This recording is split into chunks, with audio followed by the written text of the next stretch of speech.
Começamos a quarta aula e o nosso tema é o que a gente chama de mediação socioanalítica, MSA. Na teologia da libertação, alguns autores elaboraram esse passos que normalmente a pessoa identifica como ver, julgar e agir, que não é. Tá? Normalmente a gente vê, julga e age.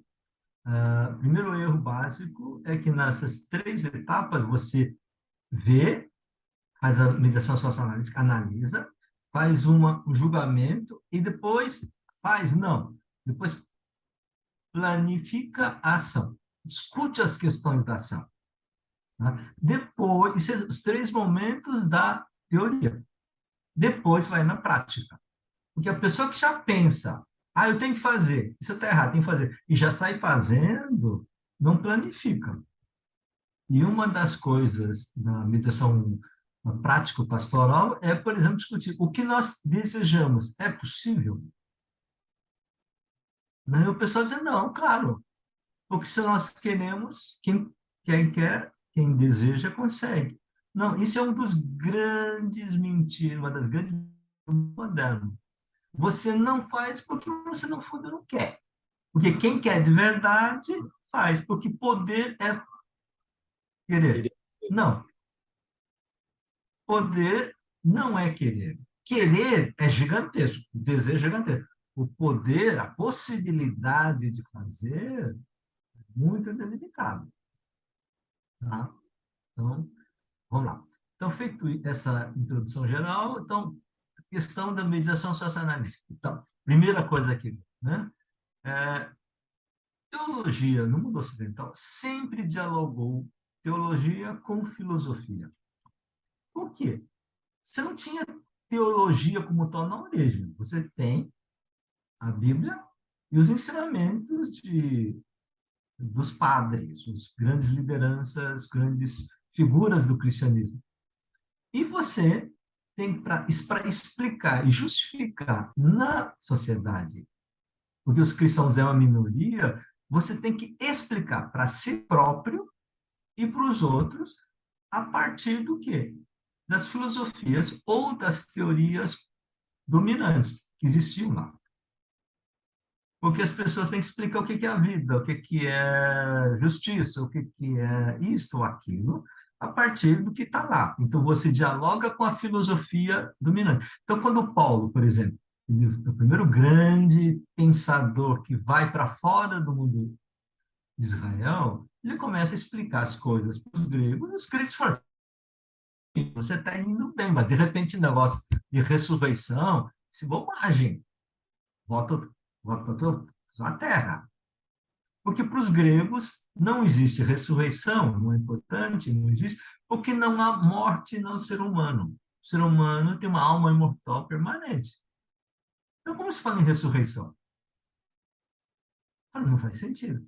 Aí o Paulo tem que explicar isso, tem que introduzir. Aí, para explicar isso, precisa explicar de um jeito que as pessoas entendam. Aí, então, ele vai falar, por exemplo, que tem um corpo espiritual depois da morte. E os caras falam, como? Depois da. Se você aceita a ressurreição, depois voltou a viver, você tem o quê? Um corpo imaterial, porque é alma. E o Paulo diz, não. Né? Então, esse é o primeiro momento. Daí que o cristianismo, quando se torna quando sistematiza filosoficamente, teologicamente, no mundo grego-romano, vai perdendo as ideias fundamentais da Bíblia, de uma outra lógica, outra cultura, outra metafísica, vamos dizer assim, e aí começa a transformar o cristianismo que nós temos ocidental, que é o cristianismo greco-romano, e não judaico. Só para localizar. Então, aí a teologia sempre dialogou com filosofia. Então, Agostinho dialoga com Platão, dos platônicos, neoplatônicos. Tomás de Aquino diz, olha, a filosofia platônica não dá conta das coisas fundamentais, a melhor forma de usar para entender a Bíblia e o ensinamento da igreja é Aristóteles. que ele aprendeu através dos árabes, né? Então, isso é uma outra história. E dialoga. E aí, o cristianismo católico na Europa vai dizer que a filosofia perene, que funciona para a doutrina católica, é tomismo aristotélico, que explica a essência das coisas. Lembra?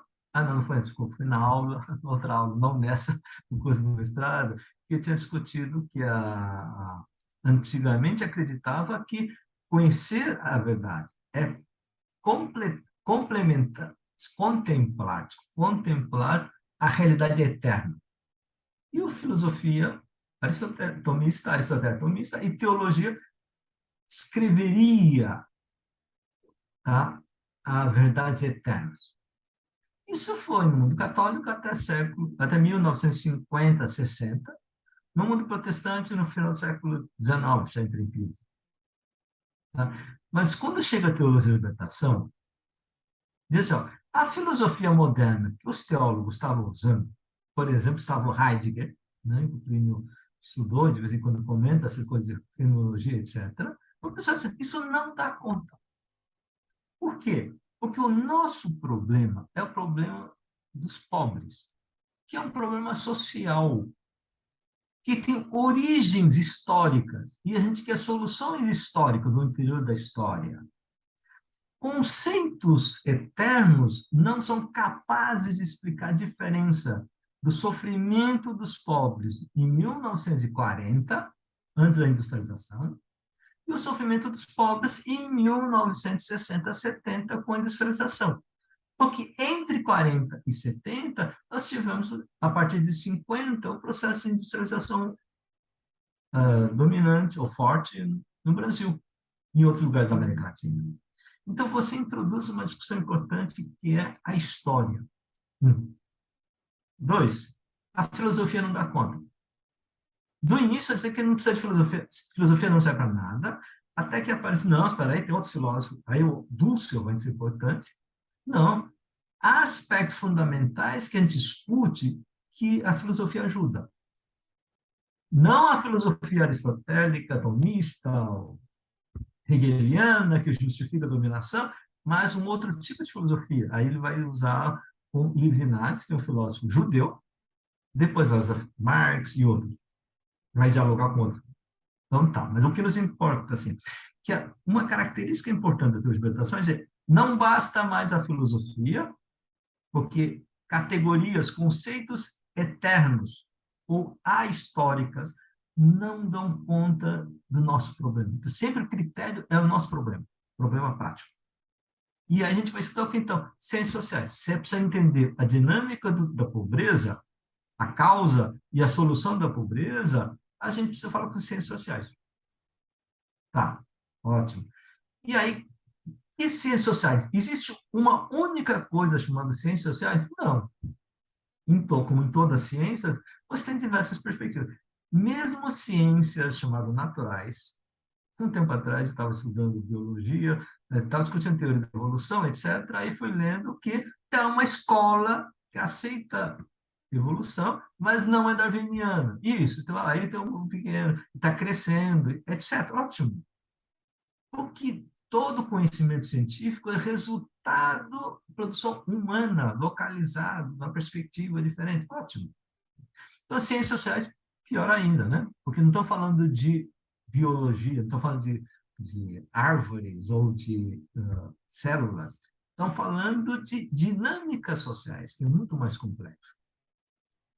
E aí, então, você escolheu, havia na época duas grandes correntes, ou duas escolas.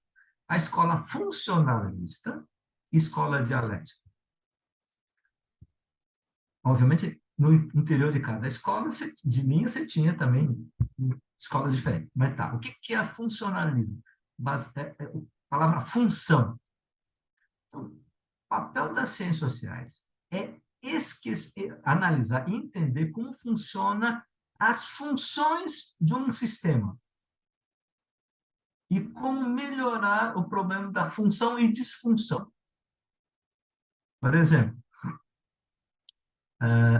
Por que é que nós temos conflitos entre homens e mulheres na família? De fato, estamos em um problema. Então, você diz, porque o sistema familiar entrou em crise. E quais são os sistemas, quais são as partes fundamentais do sistema familiar? Você tem pai, mãe, os filhos. E depois as família nuclear, outras famílias, mas tá, ótimo. Então, não as famílias moderna, ocidental é pequena, ótimo. Está em disputa o papel de cada um. Antes, o modelo tradicional era chefe é o pai, a mãe obedece, pode brigar, pode discordar, mas não pode publicamente dizer que o homem é uma porcaria, que tem que obedecer, porque isso rompe o modelo. Se não entra nisso. Isso é que está funcionando. Qual é a melhor forma de fazer funcionar? Essa é a discussão. Então, o pessoal diz, o modelo tradicional, a gente tem que voltar, que é o modelo, o pessoal usa religião para discutir isso, o pessoal diz, olha, como isso mudou, porque a mulher está no sistema familiar, mas também está no sistema produtivo, aí começa a discutir. Uma pessoa está numa função, mas não tem uma única função, tem outras funções, a ter a experiência da função no trabalho, começa a mudar a percepção dela do sistema familiar. Então, como é que a gente vai equalizar isso? Isto é, o objetivo é como manter o sistema funcionando sem romper com o sistema. Deu para entender? Então, daí que você pensa a função. Havia uma outra perspectiva, na perspectiva marxista, que diz o seguinte: olha, o grande sistema que nos interessa, que vai marcar, não é problema familiar, nem é empresa, é, é sistema de produção dos bens, e produção e reprodução da vida na sociedade, que é problema econômico social. E nesse processo é um sistema onde você tem conflito entre capitalistas que quer ganhar muito dinheiro, para isso precisa pagar menos salário, e os trabalhadores que ganham melhor e tem que diminuir o salário, o lucro de que está em cima.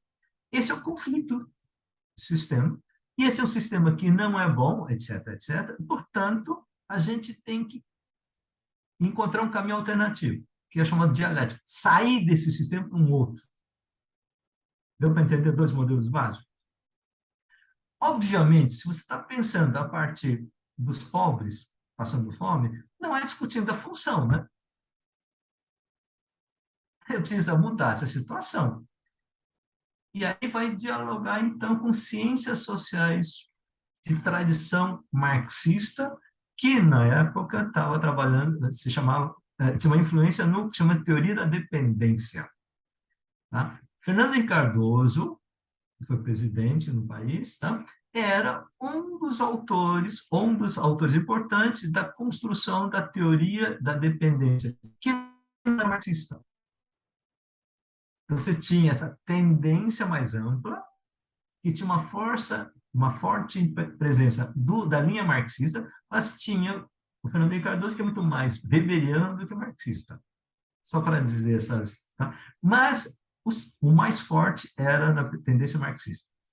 E a teologia da libertação vai, então, por essa questão. Eu preciso de ciências sociais, funcionalismo, a teoria funcionalista não dá conta, vamos para a teoria da dependência, e essa versão mais marxista, porque uma das características que Marx é judeu.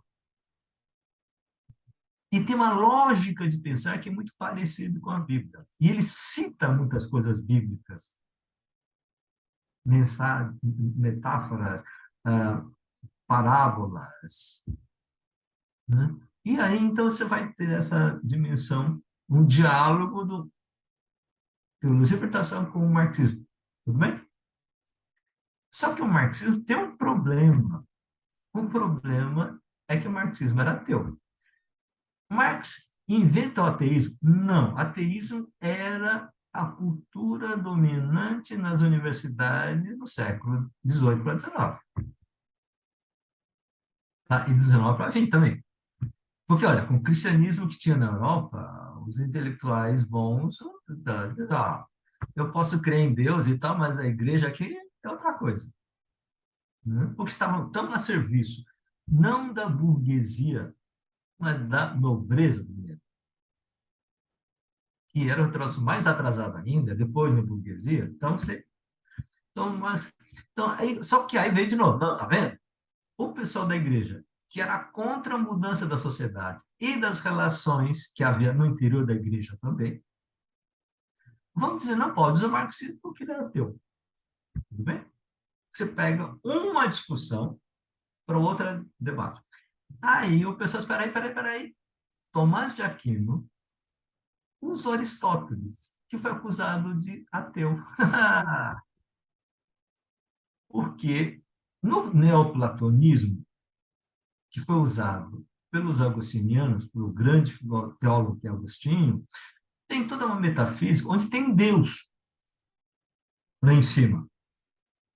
Tá? E os neoplatônicos e os gnósticos têm essa coisa meio mística. Tá? E então, era fácil você pegar filosofia neoplatônica e transformar na teologia cristã. O Aristóteles, não. Isso não entra em discussão. E se tem um Deus na metafísica que não é o Deus da Bíblia. Porque o Aristóteles diz o seguinte: Deus é um ser perfeito e perfeição significa não precisar de nada, não tem nenhuma carência. Perfeição completo. Se Deus se preocupa com seres humanos, esse Deus não é perfeito. Porque ele precisa falar, precisa pensar no ser humano. Senão vai dizer se Deus ama o povo, o ser humano, isso é bobagem, porque uma pessoa que ama o outro é porque carece, precisa do outro.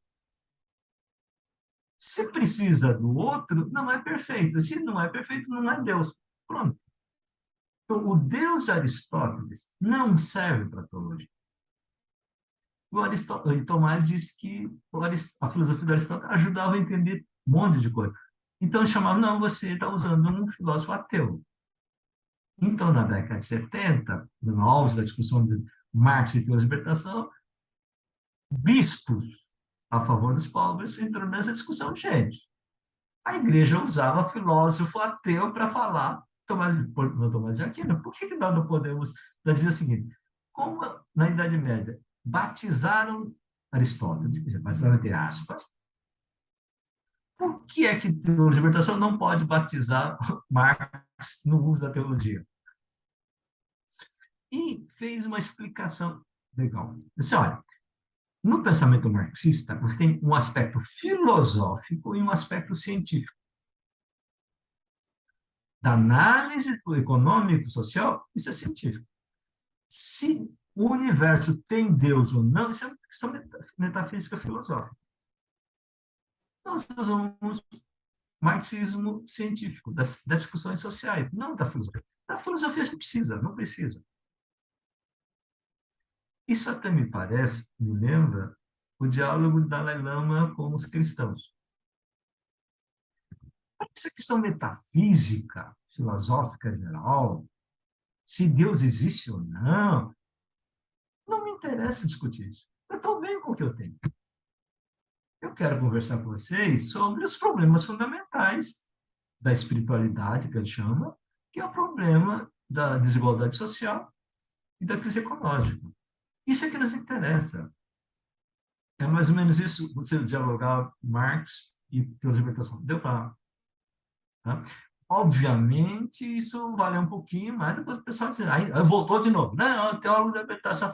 Não sei por que o pessoal tanto fala da teologia da libertação, quando de fato não existe socialmente a importância da teologia da libertação hoje. Aí o pessoal precisa de inimigo? Precisa, não, porque agora a campanha da fraternidade, que não tem nada a ver com marxismo, tem a ver com Bíblia falando que precisa dar de comer. Isso é coisa de comunista da teologia da libertação. Pelo menos está valorizando de novo, resgatando a teologia da libertação. Tá, ótimo. Tem um outro aspecto das ciências modernas que é importante, que é o problema dos sistemas complexos, o sistema. No mundo pré-moderno, você tem relação sujeito e objeto. Eu estou vendo vocês na tela. Então, essa vista, essa visão que eu tenho, é um objeto da minha visão. Tá? Eu falo, a minha fala é voltada para vocês, objeto da minha fala, e quando vocês falam, eu sou objeto, sou aquele que recebe, penso e devolvo. Isso, relação sujeito-objeto ou sujeito-sujeito, pronto. Então, a intenção e a capacidade de entender, explicar e responder é isso. Resolve. Tudo bem? O que ciências sociais modernas descobriu? Que entre o sujeito que fala, objeto, barra, sujeito da conversa ou da relação, no meio tem uma coisa que a gente não vê, que é sistema. Como assim? 내가 한국말로 말하면은 나를 다 이거 잘해도 estão me entendendo? Não. O que está faltando? O que não está visível, que é o sistema de linguagem. Enquanto eu estava usando sistema de linguagem português, estamos de acordo? Na medida em que eu entendo, eu conheço um pouco da visão religiosa metafísica de vocês, eu vou fazendo, dialogando. Tá? Então, a gente tem uma comunicação. Se vocês, como me contaram, que vão numa igreja católica, na missa, vestida de... Quando vai vestida de budista civil, a pessoa nem sabe, né? Só parece uma roupa esquisita. Ainda mais, como tá isso, todo cabelo assim, não é punk, não tem cara de punk. E é sem, sem cabelo, com roupa esquisita, esse povo esquisito vai ler na missa? Não, não, não, não, não, não, aqui não. Você está rompendo, entrando num espaço que não é seu. Como assim?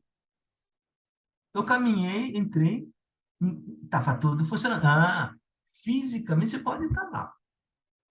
A gente já teve, até que bom, olha, budistas querendo se converter católica.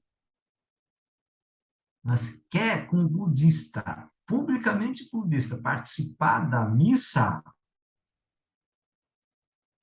Ah, não, mas o bispo concorda. Ah, é que o bispo perdeu a fé. Porque o bispo está num outro num nível, ou num lugar, num espaço de comunicação, de compreensão, diferente da comunidade que reage. Deu para entender? Então, entre essas duas pessoas, você e outro grupo que está lá, no meio você está tendo dificuldade de comunicação. Isto é sistema, dentro do qual a gente está. Deu para entender? Então, nós temos. Quem começou discutindo primeiro isso foi Adam Smith com o sistema de mercado. Ele diz assim: como é que funciona o mercado do capitalismo lá? A pessoa trabalha, o padeiro faz o pão para vender o pão. E acorda cedo, etc., para ganhar dinheiro. O consumidor, o cara que vai comprar, ele vai lá, paga. Então, a intenção direta é se eu quero ganhar dinheiro, eu quero comer o pão mais barato possível. Então, você entra numa disputa. Ah, não vou mais comprar porque aquele pão é mais barato e é mais gostoso, ou é mesmo gosto e mais barato. E você, tá? Aí você entra no acordo. Como é que isso funciona? O resultado disso, aí o Adam Smith inventar isso. O resultado do processo é que todos ganham interesse, ganham, tem um avanço, melhora. da questão econômica, mas o resultado era diferente. O resultado do cara que padeiro é para ganhar dinheiro, não para ajudar a sociedade. E o cara que compra, ele está querendo economizar dinheiro. Mas tem algo, e ele vai dizer, então, isso que a gente sabe, não saber o que é, a gente chama de a mão invisível do mercado. Isto é, nós fazemos uma ação, uma intenção, o resultado geral não é aquilo que era intencionado, nem para o comprador, nem para o vendedor. O que, que teve no meio? Um sistema que a gente não via. Aí ele vai dizer, inspirado na tradição cristã, ele vai dizer que a mão providencial de Deus. O que é a mão providencial de Deus? Eu fui, minha filha está doente, quase morrendo, e não sabia mais como curar. Fui na igreja, rezei, fiz, não sei mais o que que faz antigamente, faz, sei lá, faz. Então, como é que chamava isso? Você faz da promessa, pum, a criança, a menina sarou. Como? Não sei. Foi milagre de Deus, é isso. Providência divina. Porque a intenção de fazer e o efeito é completamente desproporcional. Deu para entender? E existe efeitos não intencionais, que podem ser bons ou ruins. Sabe aquela coisa que você faz uma fofoquinha de brincadeira e dá um desastre? Ou você faz uma coisinha que não tinha o menor interesse, você não tinha nenhuma intenção, e melhora a vida, assim, nossa, você mudou a minha vida. Falei,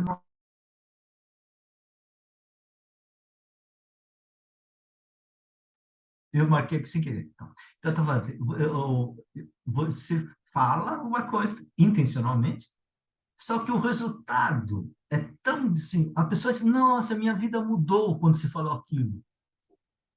O que eu falei? Isso. Ah, mas eu falei com essa intenção, simples. Não, mas olha, não sei o que aconteceu, mudou. Pum.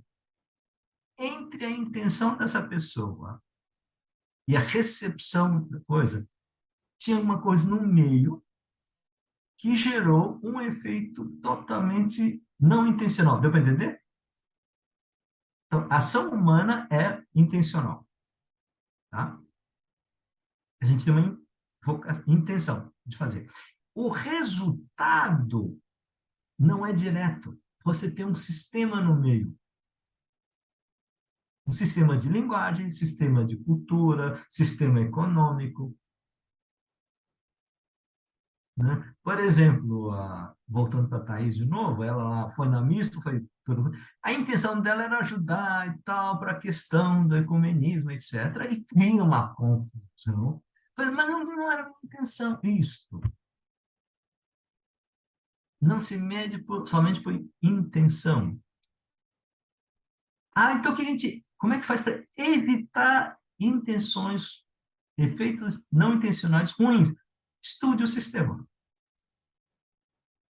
Sabe, um exemplo bem concreto, tem um rapaz, marido, tem uma esposa que ciumenta pra caramba, né? E a pessoa, e o rapaz não vem trabalhar, e você, amiga, não, deve ter acontecido alguma coisa, e liga para a casa dele, e quem atende não é colega, mas é a esposa ciumenta.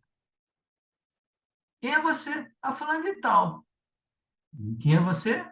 Eu trabalho com o fulano. Desgraçado. Você está do caso. Aí eu penso, não, mas não era a intenção. Mas você, não, você sabia que ela é ciumenta. Como é que, por que você vai lá e liga para ela? Para ele? Não queria, eu achava que ia falar com ele. Sim, mas você tem que imaginar que ela pode pegar o telefone. Isto é, você pode, ao analisar efeitos intencionais é mais fácil. Os efeitos não intencionais e depois os efeitos não intencionais, efeitos não conhecidos. Porque entre o que eu faço, você tem um sistema. Deu para entender? Então, você tem dois aspectos. Analisar os efeitos não efeitos intencionais, é isso que você pensava, ótimo, deu certo ou errado. Então, fez certo ou errado. Os efeitos não intencionais, bons ou os maus, porque tem coisas que são efeitos, né, que eu falei do milagre. E depois tem os efeitos não previsíveis, que não dá para imprevisível, que pode ser desastre ou não. Eu estou colocando essa questão, o que tantos cristãos quanto budistas aprendem a trabalhar com a intencionalidade e tem dificuldade de compreender a dinâmica do sistema dentro do qual a gente está. Tudo bem? Deu para... Então, esse é um tema que a gente tem que considerar. E isto, a teologia da libertação começa a discutir isso. Obviamente, nem todos da teologia da libertação ou seguidores da teologia da libertação captaram isso e dizem, não, o capitalismo é ruim porque os ricos são ruins. Não, gente. O rico tem uma função, o capitalista tem uma função no sistema. Né? Eu sempre digo assim, gente, nos Estados Unidos tem dois tipos de presidente. O que dá lucro e o ex-presidente. Não deu lucro? Vai embora. Presidente de banco que está preocupado com o pobre vai ser missionário, sai do banco. O que não é da sua intenção, é da função. E se você faz uma ação bem intencionada, sem entender como é que funciona o sistema dentro do qual você está trabalhando, você pode fazer em ajudar os pobres fazer um desastre. Essa está a discussão agora com o negócio dos bancos, da política do Lula. Né? Então, pensa, não! Aí o pessoal, não, tem luta, tem que o Lula e o Haddad tem que ir contra os banqueiros. Isso é uma boa intenção, mas isso funciona no sistema econômico capitalista atual. Essa coisa não basta a intenção. Daí que a mediação socioanalítica não é somente entender as causas, mas você precisa entender como funciona o sistema dentro do qual a gente está atuando, qual é a ação. Então, se é problema da rito religioso, você tem que entender o sistema da linguagem religiosa, rituais, discurso, etc. Quando você está discutindo a questão econômica da pobreza, como é que funciona tal?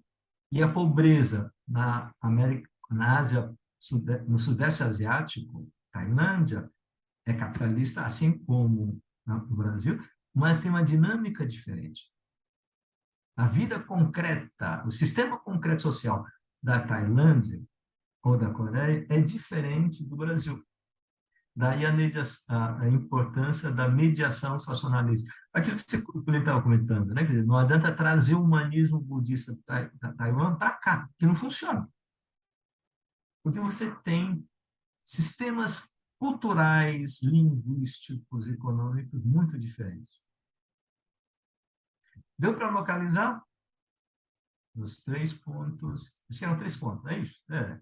A diferença entre passagem da filosofia perene ou dos conceitos eternos para a questão da história e contexto social, e entender esse processo. Dois tipos de modelos de ciências sociais de escola funcionalista ou de tendência dialética, depois a questão do marxismo como filosofia e como ciência, e depois a questão da ação do indivíduo ou do grupo, ação intencional, e os sistemas com os efeitos não intencionais. Muito assunto para 32 minutos, mas é isso mesmo. Né? Perguntas e comentários? Então, Jung, a questão do método ver, julgar e agir, o primeiro não é ver, não é isso? É. Eu tenho que fazer uma análise. no campo da É, realidade que eu estou captando, percebendo. Mas aí vem uma pergunta: quais as categorias eu uso para analisar a realidade? Porque aí quem me dá isso é quem, afinal de contas? Porque eu posso analisar de diversos ângulos, né? Então, quem vai me dar isso é o materialismo histórico? não, aí É o depende. bíblico? Como que eu vou olhar isso? Tá. Então, vamos assim, primeira coisa, assim, ciências sociais, qualquer ciência, incluindo ciências sociais, só são necessárias porque o visão não dá conta. Hum, Aquilo que os olhos dão conta, para que precisa fazer ciência? uhum, Então, a pessoa, não, vamos ver. Gente, né? Ver é imediato, pronto. Agora, quando ver o imediato não dá conta, isso é, você vê o que é coisa e tenta resolver o problema e não dá conta, você começa a fazer pergunta. Por que que não deu? Por que não deu? Aí você tem que estudar, isto é, vai olhar, estudar aquilo que os outros pesquisaram, não é isso? Por que que eu tomava água de um dia para outro e agora me dá dor de barriga desgraçada? A água é a mesma. Aí você, entrou micróbio. Como é que você vê isso? Você precisa de equipamento. E a própria palavra micróbio é invenção da ciência, né? O uhum, que que é micróbio? Algo vivo, não é isso? Hiper pequeno, que não dá para olhar com os olhos. uhum, Essa é uma invenção conceitual. uhum. Então tá. Quando você pensa, qual é o teu problema? Sempre tem que começar com o problema. Se teu problema é, por exemplo, ver aqueles monges, que é aquele monge que veio recentemente, eu almocei com ele, Geshe Ah, alguma, Geshe Geshe, Choden. eu não vou aprender esses nomes. Mas, em todo caso, vocês tiverem que, por uma gentileza ou obediência, usar a roupa completa, como está essa foto aí, em vermelho, né? Isso. Por quê? Porque o chefe superior diz, na interpretação da forma como ele vê, tem que estar. Você podia dialogar, vamos perder tempo com isso, a gente não ganha isso, então vamos fazer isso, depois quando ele for embora, a gente volta ao normal. O que a gente chama normal. Isso. Você negociou, você disse, olha, não vai dar conta. Essa intenção de a gente dialogar, vai perder tempo. E ele não vai aprender. Ele precisaria levar alguns meses para entender isso, mas não vai. Então, pronto. Então, esta decisão pressupõe uma análise do contexto e do sistema de linguagem de comunicação. É isso. Você já aprendeu a fazer com isso no cotidiano, ótimo.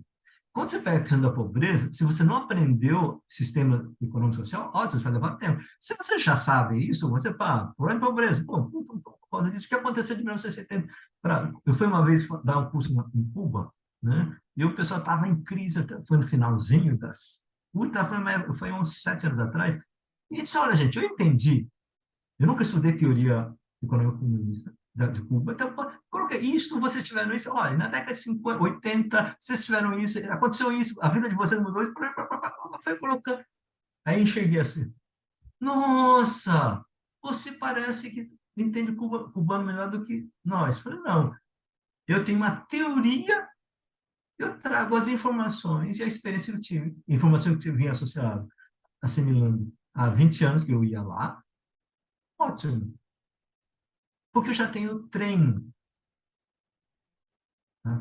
Então, agora, o problema da teologia da libertação é que você trabalha com pessoas, boa parte, são pastores e freiras, padres e freiras, que não estudam isso, e vai falar com o povo. Então, vai reduzindo, reduzindo, reduzindo, e depois o pessoal acha que isso dá conta de explicar a realidade. Não dá. Explica, dá conta do que eles resolvem no cotidiano, no nível de conhecimento que eles podem. Mas para tirar conclusão do que deve fazer, o que deve ser, o que Lula deveria estar fazendo, não dá. Você precisa de conhecimento científico. Tá, mas então que o povo precisa ter especialista? Precisa. Uhum, Então você não é democrático? São coisas diferentes. Eu sempre digo, gente, quem tem problema de coração de mal, assim, precisar de cirurgia de coração, você vai aonde? No pastor ou você vai no cirurgião, de cardiólogo, cardiologista? Claro, os seminaristas, claro, tá. Agora, quando você vai discutir o que você vai fazer na tua vida, o teu coração, onde você vai ter que botar? Porque tu tá com o coração pesado, como é que você vai liberar com isso? Você vai estar do cardiólogo, cardiologista ou no padre? Ou no pastor? No pastor, isto. Você tem que saber a linguagem e o sistema que você está. Deu para entender? Uhum. É daí que a gente precisa saber onde é que a gente está, em que lugar a gente está situando o problema. Ok. Agora eu vou deixar espaço para o pessoal perguntar. Vamos lá, pessoal. Senão fico só eu. Se deixar aqui, eu monopolizo o Jung e sai daqui 10 horas da noite, hein? Vamos lá. Não vai porque eu vou embora. Professor, eu tenho uma pergunta, mas é que o professor estava falando, né, da questão dos debates, né, na Europa, e eu queria saber um pouco mais, que os teólogos da libertação que foram para os Estados Unidos, latino-americanos, eles acabaram alterando a maneira pela qual eles pensam algumas categorias. Então, ficou diferente do que é no Brasil e bem diferente também do que foi levado para a Europa. Eles discutem outras categorias. É, isso, o professor poderia falar um pouquinho dessas diferenças, porque para eles não é uma crítica direta não tem uma crítica ao capitalismo, né? Mas sim é uma coisa de classe, não é? Depende, vamos lá. De que época nós estamos falando? Tá? Primeiro, então, se a gente pegar da primeira geração, 1960 e 70, final de 60 e 70, quem foi para os Estados Unidos foram protestantes. Tá? Isso é uma tradição, assim, na América Latina, as igrejas protestantes estão conectadas com os Estados Unidos. Então, Rubem Alves estudou onde? Estados Unidos. Rôle II, não, Rôle II é que é português, católico. Miguel Bonino, ele estudou lá, ensinou lá, tá? Ah, indo lá, obviamente eles dialogaram mais com um filósofo do que cientistas sociais, tá? Só que são pessoas que tiveram preocupações econômicas sociais, tá? E aí dialogam. Então, por exemplo, se você pegar o Ben Alves, ele vai dialogar com um filósofo, tá? Ele vai dialogar com quem? Então, com a escola de Frankfurt, o homem unidimensional. Alguém me procura isso no coisa. Então tá, ele fez isso. Então ele dialoga com o neomarxista e discute psicanálise. Tá? Não é à toa que o Ben depois vai trabalhar Oi, com Marcuse. psicanálise. Isso, Marcuse, obrigado. Tá? Os católicos foram mais para a Europa, particularmente Itália e França. Tá? Cada um foi fazendo seu caminho. Não era, eu vou lá para a sua interpretação. Nem existia interpretação, eles estavam inventando essas coisas. Tá? Então, por exemplo, Gustavo Gutierrez, ele foi estudar, era padre, foi estudar psicologia. Psicologia e psicanálise, fez mestrado lá. O Guasman foi fazer teologia moral para questões sociais. Ele depois vai para a Alemanha e estuda ciências sociais com Adorno, que é um grande pensador do século XX. Tá? Obviamente, cada pessoa tem abordagem diferente, porque estudou autores diferentes. Além da perspectiva pessoal, experiência pessoal, você tem com quem estudou, onde estudou. Porque se você vai num lugar, obviamente você é marcado pelo orientador. O Assmann, na Itália, ele trabalhou com Gregoriano, estudou na Gregoriana, que é uma universidade importante no mundo católico, e ele sempre fala da importância do pastor, do padre moralista, que discutiu a questão social. Normalmente a Igreja Católica falava moral, era basicamente da sexualidade e bioética, mas mais sexualidade que outra coisa, e esse professor também trabalha questões sociais, e ele trabalhou pecado social, o Wasserman. Tá? Então você tem essa, não dá para saber. Aí no diálogo é que você vai estar cruzando e tal, tem convergências, tem divergências e tal. Então, não é essa a questão central. A questão são pensadores que aprenderam que precisam que a pergunta e as mudanças da realidade exigem novas abordagens e novas perspectivas. Então, o Guasma vai mudando. Então, o Guasma tinha uma visão de que não precisava do mercado depois da libertação. Tá? Depois ele vai dialogar com o Franz Inkilamer, que é amigo dele, ficaram amigos, que é economista, dizendo que não funciona. E por isso e tal, ele estuda, discute com ele anos, e depois chega a conclusão, isso, eu estou errado. Não dá para ter uma economia, uma sociedade sem mercado. A gente precisa diferenciar o mercado capitalista de um mercado não capitalista, moderno. Pronto. Os teólogos da libertação, uma boa parte, não, porque não estudou a discussão que Rinck-Lammer fez. A discussão que Rinck-Lammer fez é uma discussão filosófica econômica.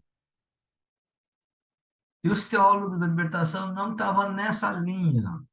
Eles achavam que Deus vai dar um jeito e resolve o problema da economia sem mercado. Percebe? Então tá, e aí é assim, todas as escolas têm assim. Aí vai tendo subdivisões, né?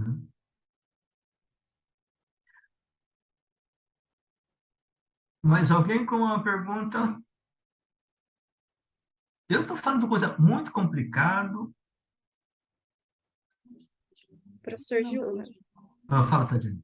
eu queria saber, talvez seja uma falta de conhecimento da minha sobre a teologia da libertação, mas como que a teologia da libertação, os teólogos, né, lida o movimento hoje com essa questão sobre o marxismo, sobre a heresia, essas coisas de comunismo que ficam em cima e minando, né, a teologia da libertação. Como que funciona? Tá, então vamos lá. Então vamos diferenciar assim. Eu vou responder, mas deve ser assim. O importante para vocês, na minha visão, é que vocês aprendam, acompanhem um método, para que vocês aprendam a usar isso na discussão de vocês no budismo no mundo de hoje. Tudo bem? Só para localizar. Aí, discutindo algumas concretas, bem do que está fazendo teoria de libertação, vocês podem ter uma ideia. Ah, tá, teoria de libertação está nessa crise, provavelmente nós, do budismo, nessa direção, vamos ter pessoas apanhando, batendo na gente por conta daquilo. Tudo bem? Isso vai localizar. É bom aprender com a história dos outros, né? Gente, olha, teoricamente, essas discussões já foram resolvidas na década de 80. Tá? Se você pegar pessoas da teologia, você tem assim, Clodovis Boff, irmão do Leonardo Boff, que era um dos grandes nomes da teologia, ele disse, há uns 7 anos atrás, numa entrevista, ele disse, olha, precisa parar de discutir teologia da libertação. Perdeu relevância. O que a teologia da libertação fez, ajudou muito, foi a questão da opção pelos pobres. Isso foi que fundamentou. Ótimo. O resto, isso já virou parte da igreja. Então, a teologia da libertação já não contribui nada mais. Ponto. Esquece com isso. Tá? E eu continuo achando que não, porque tem outras abordagens do capitalismo, coisa. Por exemplo, a questão do desejo, o fetiche da mercadoria, isso. Tá? O desejo do consumismo, etc. Mas o Clodovis, num livro, ele tem um parágrafo, um capítulo que dialoga com o meu livro Desejo, Mercado e Religião. Tá? E no final, olha, tem essa coisa e tal, mas isso não é questão teológica central. E eu fico pensando, se isso não é central, para que serve para a espiritualidade cristã? Se a questão do desejo não tem mais nada a ver. Porque, no fundo, conversão é o problema do desejo. Conversão religiosa é mudança do desejo fundamental. Eu desejo ser como esse tipo de pessoa, que tem dinheiro, tem muita mulher, tem iate, etc. Esse é o meu ídolo, meu herói. De repente, nossa, minha vida mudou. O meu desejo agora é abdicar do desejo. Porque eu descobri um negócio lá no tal do budismo, meu desejo mudou. É isso a conversão. Ou no Perspectiva da Libertação, os caras querem ganhar mais dinheiro, mais dinheiro, mais dinheiro. Agora não, agora eu acho que solidariedade é importante, mais importante. Isso, pum! Por quê? Porque Jesus falou isso. Isto é a conversão. Tá? Por quê? Porque a teologia... Vamos lá. Para que serve teologia para o padre? Para que serve padre? Por que o padre e sua teologia têm importância no mundo? Porque Deus é importante. Tá? E o que é importante em Deus? Salvar. Como assim? Você não chega a Deus sem passar pela Eucaristia. E quem pode chegar na Eucaristia? As pessoas que têm acesso à missa. E quem é a pessoa mais importante na missa? O padre. Pronto. Então, se você tem o desejo de que seja a pessoa mais importante, ou uma das pessoas importantes, a sua teologia coloca no centro aquilo que você faz na sua função. Tá? Se você tem como objetivo teológico e vida religiosa que as pessoas todas tenham uma vida decente e que as pessoas conheçam o caminho verdadeiro da realização humana, o fato de ser padre ou monge pode ser útil, mas não é central. Porque nenhuma função é central. Percebe? Então, nós vamos essa discussão da função e dignidade. Deu para entender? Então, nós temos um outro problema na teologia. Tá? Então, os padres querem que seja importante. Aí, o que a teologia da libertação fala, não coloca o padre importante. Não coloca a religião. Não. O que é importante não é a religião, o importante é a vida das pessoas. Para defender a vida das pessoas, religião é importante. Não, religião é a coisa mais importante, porque eu sou pessoa importante. Então, no fundo, eu desejo ser importante. Ser importante. Que esse é o problema das origens, das causas do sofrimento, segundo o Buda. Não é isso? A ideia de que sou uma pessoa de uma substância essencial, importante. Não é. Ninguém é. Então você é que é inferior? Não, ninguém é inferior.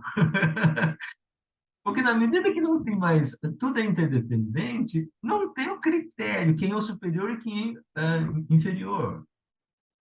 Não, mas isso eu não quero. Você precisa passar para o caminho da purificação, da meditação, da aprendizagem. É isso. Deu para...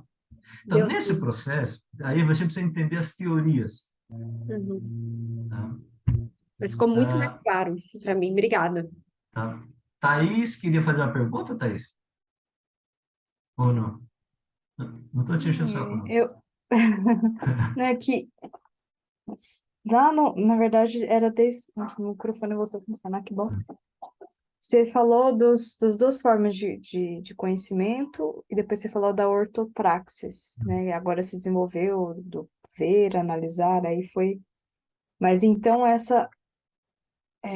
esse desenvolvimento, ele parte de uma verdade que está na Bíblia, mas aí ele vai se adaptando pela Começa da prática. verdade, ele está falando? Porque ele Tá, tem um ideal lá e ficou meio confuso para mim. tá. Nós temos um outro problema, que é o que significa verdade. Tá? As coisas vão complicando, tá? Mas é assim mesmo, tá? Senão, para que serve? Se for muito fácil, o professor perde emprego, né? Rapidinho. Então, tem que... Tá? No mundo ocidental, verdade é uma afirmação essencial, que vale em si. Tá? Então, a doutrina verdadeira é isto. Então, o que é a verdade? Então? Na perspectiva de Jesus, especialmente que aparece no Evangelho de João, tá? Porque você tem a interpretação de Jesus também, mas também na tradição budista, as poucas que eu consegui captar e lendo, o critério, a verdade não é uma afirmação que está lá. A verdade é o caminho de viver, melhor forma de viver. Então, Jesus diz assim: eu sou o caminho, a verdade e a vida. Tá? A palavra verdade não faz sentido.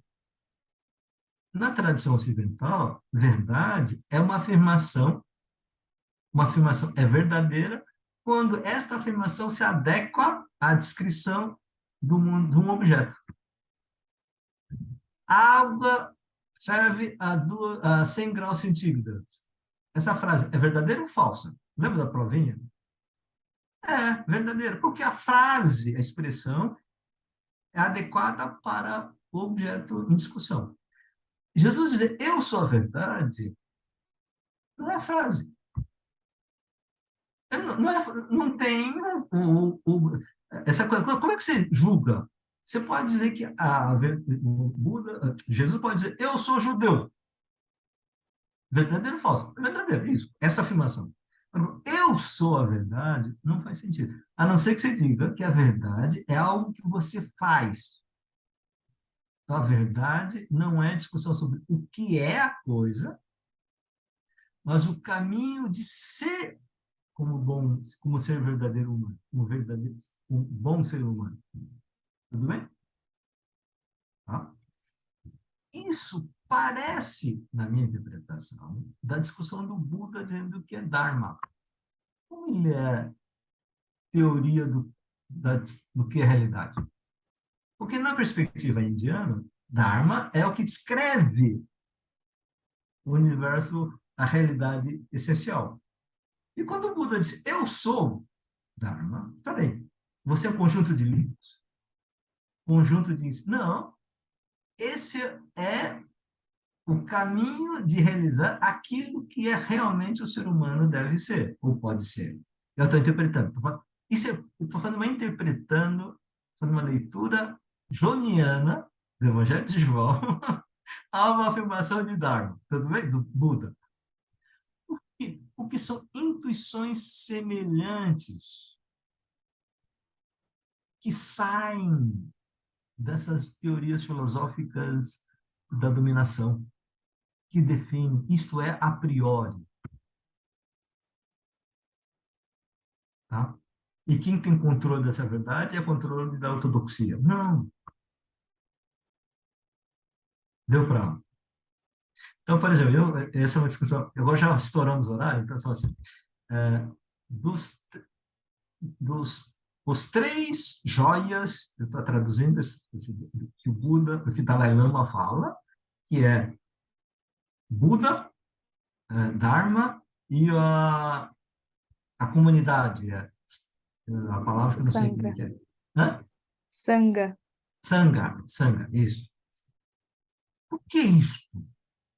Ele fala, que coisa legal. Eu gostei. Porque você tem a pessoa que você tem uma referência, essa é a pessoa que devemos seguir, essa é a pessoa. Tá? Você tem o ensinamento, só que não é o ensinamento do que é a essência do universo, mas o caminho da vida dele. Tudo bem? E como é que você experimenta isso, entende isso e aprende? Porque você aprende errando, acertando, outros corrigindo, etc. Isso você faz na comunidade. Sem comunidade, você não faz aprendizagem, porque a aprendizagem não tem um modelo pronto. Não tem uma doutrina que você vai lá, repete e checa se a frase está correta ou não. Mas o modo de viver, como é que você mede que eu acertei, errei? O que estou melhorando ou piorando? É na convivência da comunidade. Isso é parecido com as trindades de Jesus, do cristianismo. Tá? Mas, assim, parece... Tudo bem? Eu só quero... Então, tudo isso volta à discussão, assim, repensar o conceito de verdade. Não...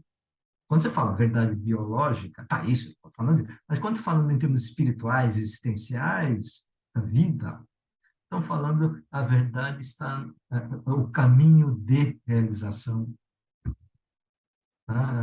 que o modelo de Jesus ou de Buda ou de outros deu para. Então, no fundo, é assim, estamos discutindo ciências sociais, mediação socioanalítica como uma questão científica para poder entender, mas a motivação não foi da questão científica. Isso não é coisa de, eu quero saber como é que funciona a sociedade. Não, a mediação, a causa, motivação Está onde? Na primeira aula. Na segunda, primeira ou segunda. A indignação ética. Isso está errado. E quem me diz que isso está certo ou errado? Você tem uma intuição, tá? Que o livro ainda não chegou. Porque você poderia ler o livro funcionalista dizendo isso. Pobre é pobre por conta disso. Outro, não, isso é resultado da injustiça. Tá? Essa escolha por um livro, uma escola, outra, tem uma opção anterior, que é ética. Não, isso aqui está errado. Não sei explicar, mas algo me disse que está. E como é que você aprende isto? Não veio do céu. Alguém ou ficou na história da tua vida alguma coisa e, por um dado momento, você, despertou. Esse é o processo de despertar. Deu para... Ajudou muito, obrigada. Tá. Chegando, a gente. Eu gostaria que na próxima aula, semana que vem, a Nayara e Bruna falassem. Porque eu vejo esses dois, assim, os olhos assim, olhando, e não está falando. Ah, mas tudo bem? Não, não fiz nem muita heresia. Por exemplo, se fizeres, está desculpado porque eu estou explicando pela libertação, e não o budismo. De vez em quando dá uns palpites do lado, mas é para dizer, olha, pode ser que seja ajuda a entender esse caminho. Tá bom, gente? Vamos embora? Bora, obrigada, professor.